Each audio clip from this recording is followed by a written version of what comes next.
同佢一齊翻到嚟嘅呢個終點嘅。咁啊，第三個做到成績嘅咧就係38路車香港車手咧就係鄺海峰啊。咁但係佢嘅呢個時間咧比頭兩位嘅車手咧慢咗好多咧，有接近成2秒嘅呢個差距。哎呀，撞咗31號車啊！係喎，周永才撞咗喎。係啦，邱永才急嗰頭啦，啱啱翻嚟嘅時候，應該係東方灣出事㗎啦。咁其實邱永才即係俾我嘅感覺咧，佢快就快，但係往往咧就係搏嗰頭啊。係啊，前年佢都係咁樣啊，佢揸路車嗱崩咗，即係入唔到呢個彎啊！咁啊，好在後邊嘅巴達華高咧，亦都係一段嘅距離啦。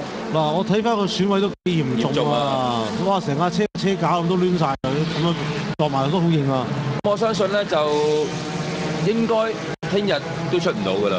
OK， 但係會立即咧就係出示紅旗，因為嗰個位置咧其實都好危險嘅。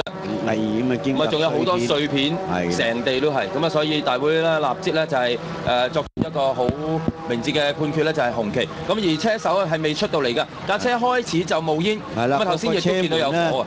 個車門 lock 咗喎，係啩 lock 死咗，佢蹦一蹦啊！咁啊，由於喺嗰一個位置咧，工作人員出去即係施救援嘅距離咧都比較遠啦，因為喺個賽道嘅中間，四周圍都有防撞欄。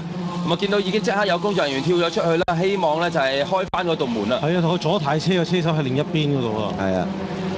咁啊，上路亦都有車咧，就係擺低咗啊。咁啊，見到咧就係48號車嘅唐有喜啊，咁啊中國嘅車手啊。啊，係